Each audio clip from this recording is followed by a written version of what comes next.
I'm back. I couldn't move on from Curry.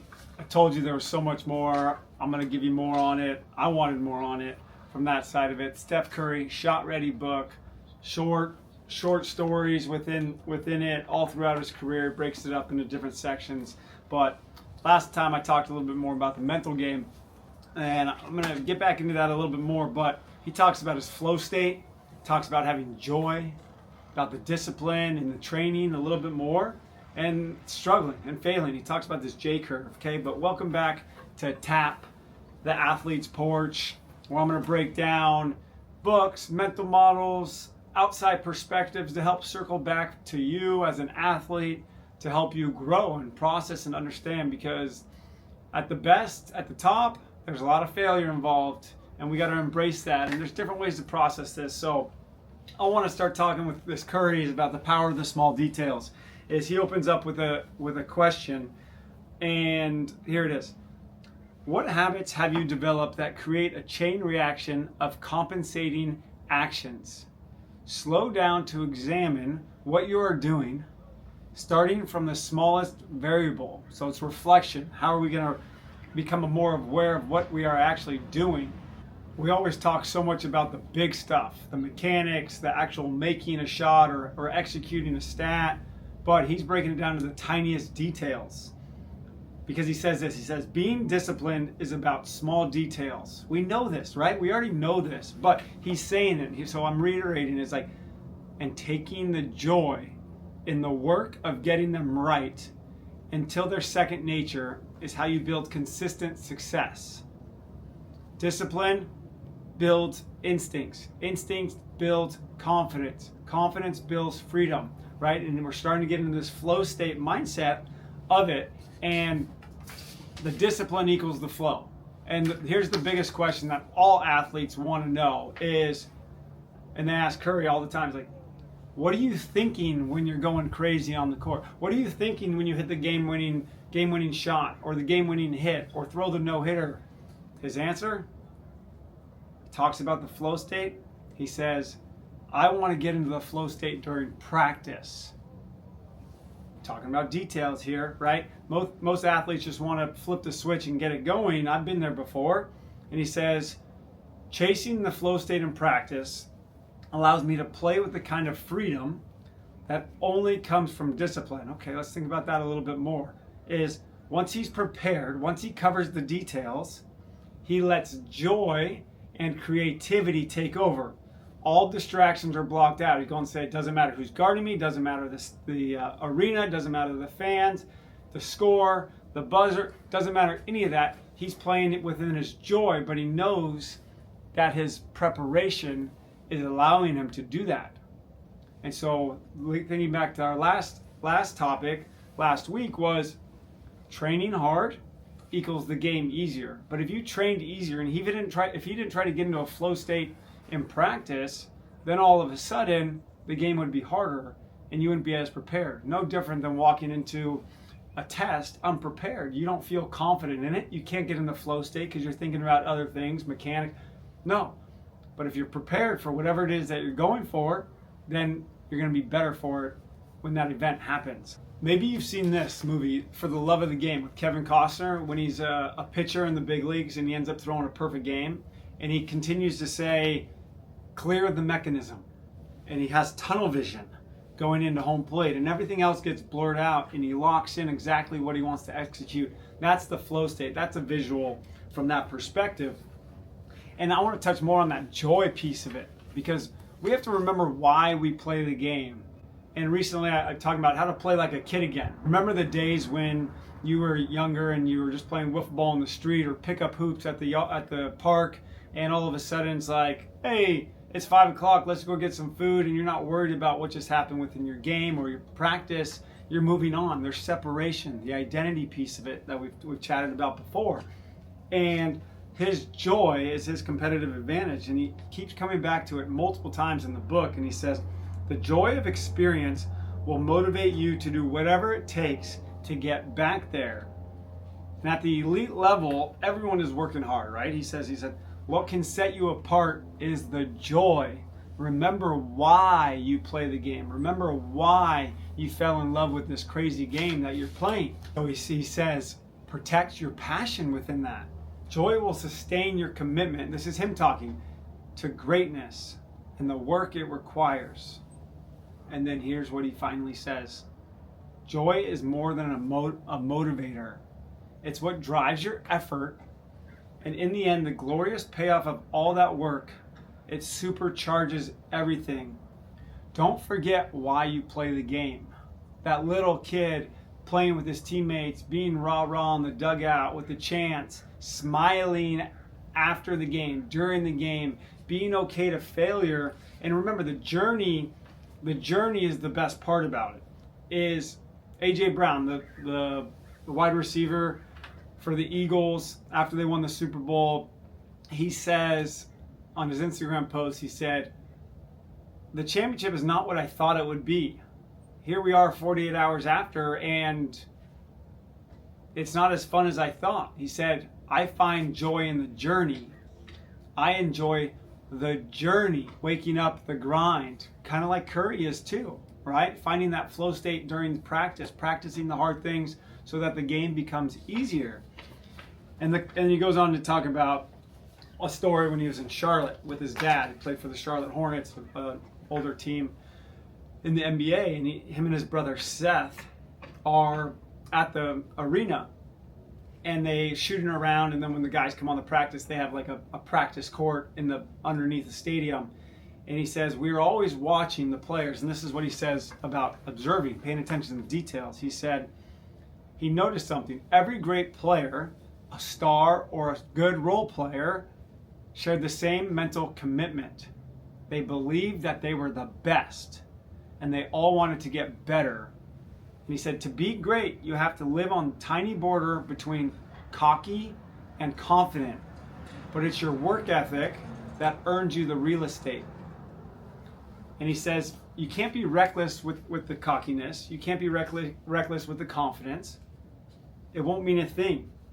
And he goes on to saying how players gel with better players. There's one story specifically about Charlotte when he's in high school. He goes out to I think it was like a church league or church basketball court or a small town, and him and his brother, they were the better players. And then all of a sudden one day they're like, hey, let's expand out. Let's go maybe downtown to the YMCA and play. And he gets out there, and this is so good. And they get out there, and he's like, this is what he says, I've had the most fun today getting beat. And this is what he says, it was the most fun I've ever had getting beat. He says, during the run, the playing basketball, this is the level I need to be at, was his thought. This was the basketball culture I'd never seen. The vibe was kill or be killed. It was beautiful. And in 2 hours, he learned what's going to help drive him for the next year or two. And he said, the feeling of getting challenged, the feeling of getting exposed, what you learn in defeat, and getting outside your comfort zone, and the importance of playing against the best. And this is huge for training for baseball players. If you're not in the cage growing and you're staying that comfortable, oh, I'm going to do this because it feels good, or you just keep practicing the same drills and you're not challenging yourself, then that's status quo, right? Iron sharpens iron. We've all heard it. But think of Kobe Bryant and Michael Jordan. Those guys were known for always asking questions, always asking the greats what their move was. Hey, break down this move. And they're just asking. And Kobe had a quote. He said, why would I reinvent the wheel if the wheel has already been invented? So his point there is just like, I'm going to go ask somebody what they've done because I want to speed up my learning curve and I want to be really good like you. So I'm going to do what you do and then eventually make it into my own. And if you think back to training with other players, look at football. Christian McCaffrey and Bijan Robinson for the Falcons this year. They trained this past off season, and both those guys are on career years with their stats. And so two great running backs pushing each other, surprise, surprise. So think about who you're training with and how are they pushing you. And then I want to talk about this J curve, failing. Okay, J curve. Boom. What goes down is eventually going to come up. And he says, while missing shots is a great way to learn, remember, failure is feedback. And he talks about when he went into this big slump, and he says the best ones fail the most. And he says, success has failure wrapped up all around it. But he says, here's the trap. Obsessing over failure is just a distraction from the work of improvement. And think about us when we have a bad game. We're thinking about the past. Oh shoot, I should have done this different. I should have done this. When we're thinking about the past, it's hard to be present. And we're present, we need to have that clarity. And the awareness, just like we were talking about earlier, is he needs to be able to focus on what do I need to improve, the reflection piece of it. And he says, I'm going to fall back on my practice. I'm going to fall back on my foundation, my routines. And he uses a word, amnesia, which essentially is forget.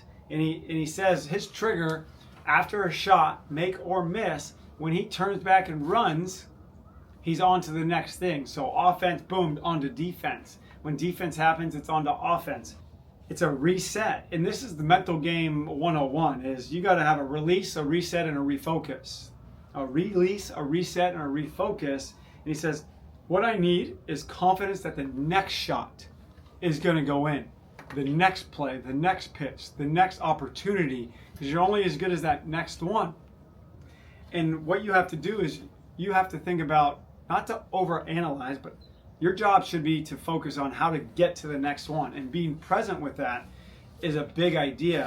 And he says this, and this is nice because it's relatable. He says, he says, doubt and worry will sap you the juice and energy you need to perform in the moment. Say it again. Doubt and worry will sap you of the juice and energy you need to perform in the moment. So think about trying to walk up to the plate and hit a pitch, and all of a sudden you're getting in there and you're saying, don't strike out. Or you're on the mound and say, don't walk this guy. How are you supposed to execute when you don't have conviction and belief in your own self? And that's where that release and that refocus needs to get to. And what's relatable there is Tom Brady in the Ohio State-Michigan game this past week. He was on the podium before the game, and they're like, hey, what would you say, or what have you said? He's like, this is what I say to most college athletes. He said, I hope this game is hard for you today, and I hope that you're losing in the fourth quarter. What? Tom Brady's telling his own team, his alma mater, that he hopes they're losing?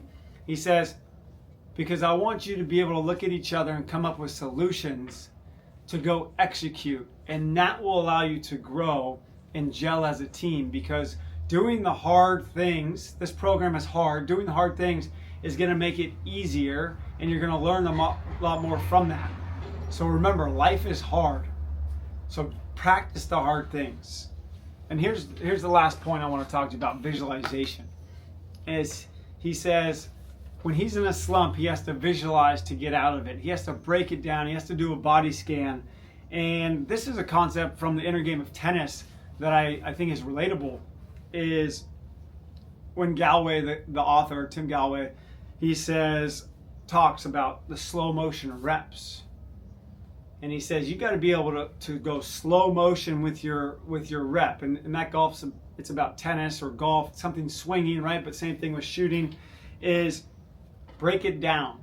Go eyes closed, slow motion rep. Go eyes open, slow motion rep. Understand what your mechanics, understand what that subconscious mind is doing, and then visualize. And Curry says, I have to body scan and break down. And what it usually comes down to is his feet, his foundation. He always checks his feet. Is he using all of his toes within the ground? And Josh Donaldson, a Major League Baseball player, I randomly came across this. He was talking. He's like, guys have to do slow motion swings. You have to understand what your body and your mind, how they're working together. And that's the inner game of tennis mindset and thought. When I work with hitters, I say first thing I do to try to gauge where their connection is with the subconscious and actually what their mechanics are is show me a swing to slow motion to contact and extension, because it creates the awareness of what they know or what they maybe don't know and what they need to work on. And so to take away and recircle all this is his message is really simple. but it's deep, deep into the details. The discipline builds freedom. The freedom creates the joy. The joy fuels the confidence. Confidence survives failure, and failure is just feedback from that J curve. So go fail more. Go believe in yourself. Keep reflecting on what it is that you're doing and grow as an individual. Hope you learned something from Curry. This is so good. Thanks for tuning into the Athletes Porch. Reflection 2, Steph Curry. We'll be back next week. Let's go get him, baby.